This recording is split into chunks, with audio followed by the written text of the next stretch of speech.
सांख्य मतानुसार प्रकृति के गुणों का वर्णन याज्ञवल्क्य जी कहते हैं, राजन, प्रकृति स्वतंत्रता पूर्वक खेल करने के लिए अपनी ही इच्छा से सैकड़ों और हजारों गुणों को उत्पन्न करती है।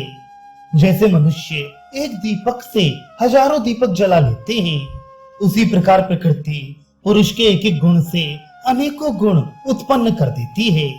आनंद, प्रीत, मन और इंद्रियों की प्रसन्नता, सुख, शुद्धि, आरोग्य, संतोष, श्रद्धा, दीनता और क्रोध का अभाव, क्षमा, धृति, अहिंसा, समता, सत्य, ऋण होना, मृदुता, लज्जा, चपलता का अभाव, शौच, सरलता, सदाचार, अलोलुपता, हृदय में संभ्रम का ना होना, इष्ट अनिष्ट के वियोग का बखान ना करना, दान के द्वारा मन को वश में रखना, किसी वस्तु की इच्छा ना करना, परोपकार तथा सब प्राणियों पर दया करना, ये सब गुण सत्व गुण से उत्पन्न होते हैं।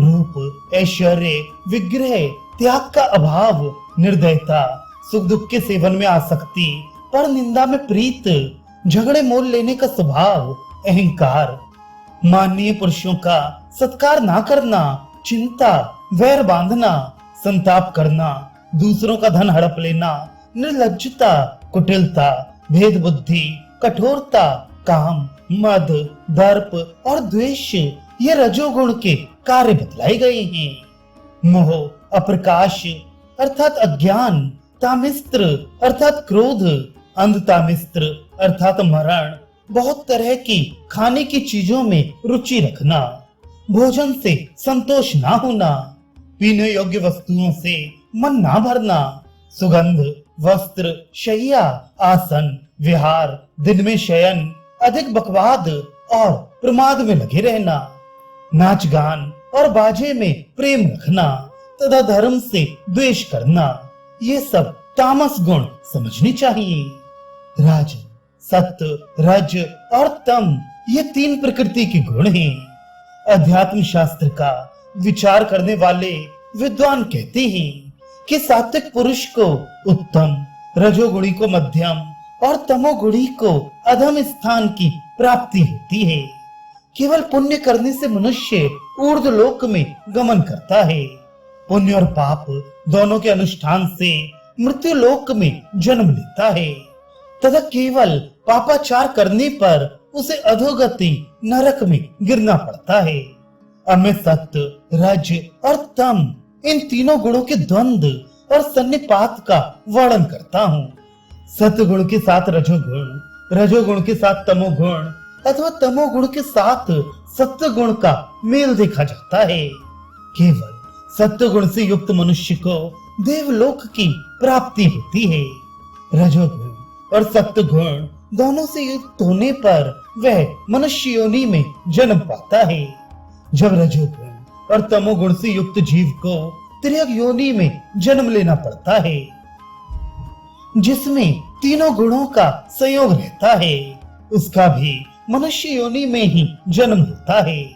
किंतु जो पुण्य और पाप से रहित होते हैं, उन महात्माओं को अक्षय, अविकारी, अमृतमय एवं सनातन स्थान की प्राप्ति होती है। वह उत्तम पद ज्ञानियों को ही सुलभ होता है। राजा जनक ने पूछा, महामते, प्रकृति और पुरुष दोनों आदि अंत से रहित, मूर्तिहीन और अचल हैं। दोनों के ही गुण अप्रकंप्य हैं तथा दोनों ही निर्गुण और अग्राह्य अर्थात बुद्धि के अगोचर हैं। फिर एक को क्यों आपने अचेतन बताया और दूसरे को चैतन्य युक्त क्षेत्रज्ञ कहा है? आप पूर्णतया मोक्ष धर्म का सेवन करते हैं, इसलिए आप ही के मुंह से मुझे सारा का सारा मोक्ष धर्म सुनने की इच्छा है। पुरुष के अस्तित्व, केवलत्व और प्रकृति से भिन्नत्व का स्पष्टीकरण कीजिए। देह का आश्रय ग्रहण करने वाले इंद्रिय देवताओं के संबंध की बात बताइए तथा मरने वाले जीव के प्राणों का जब उत्क्रमण होता है तो उसे किस स्थान की प्राप्ति होती है, इस पर भी प्रकाश डालिए। साथ ही पृथक पृथक सांख्य और योग के ज्ञान का तथा मृत्यु सूचक चिन्हों का भी वर्णन कीजिए, क्योंकि सारा ज्ञान आपके लिए हस्तमलकवत है। याज्ञवल्क्य ने कहा, राजन, त्रिगुणमय प्रकृति और गुणातीत पुरुष का यथार्थ तत्व मैं बता रहा हूँ। तत्वदर्शी महात्मा कहते हैं, जिसका गुणों के साथ संपर्क है वह गुणवान है, तथा जो गुणों के संसर्ग से रहित है वह निर्गुण कहलाता है। अव्यक्त प्रकृति स्वभाव से ही गुणवती है, वह गुणों का अतिक्रमण नहीं कर सकती, उसे किसी वस्तु का ज्ञान नहीं होता। इसके विपरीत पुरुष स्वभाव से ही ज्ञानी है, वह सदा इस बात को जानता रहता है कि मेरे सिवा दूसरा कोई चेतन पदार्थ नहीं है। अतः क्षर होने के कारण प्रकृति अचेतन जड़ है और नित्य तथा अक्षर होने के कारण पुरुष चेतन है। किंतु जब तक वह अज्ञानवश बारंबार गुणों का संसर्ग करता और अपने असंग स्वरूप को नहीं जानता है, तब तक उसकी मुक्ति नहीं होती है। वह अपने को प्रकृति का कर्ता मानने के कारण प्रकृति धर्मी कहलाता है। स्थावर पदार्थों के बीजों को उत्पन्न करने के कारण उसे बीज धर्मा कहते हैं, तथा वह गुणों की उत्पत्ति तथा प्रलय का कर्ता होने से गुण धर्मा कहा जाता है। अध्यात्म शास्त्र को जानने वाले सिद्ध यति साक्षी और अद्वितीय होने के कारण पुरुष को केवल अर्थात प्रकृति के संग से रहित मानते हैं। उसे सुख दुख का अनुभव तो अभिमान के कारण होता है। वह कारण रूप से नित्य और अव्यक्त है तथा कार्य रूप से अनित्य और व्यक्त है।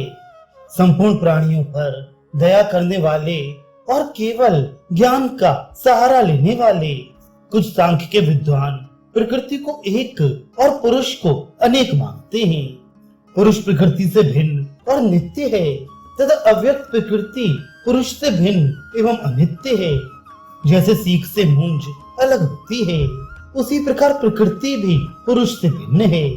जैसे गूलर और उसके कीड़े एक साथ होने पर भी अलग अलग समझे जाते हैं, तथा जिस प्रकार कमल दूसरी वस्तु है और पानी दूसरी, पानी के स्पर्श से कमल लिप्त नहीं होता, उसी प्रकार पुरुष भी प्रकृति से भिन्न और असंग है।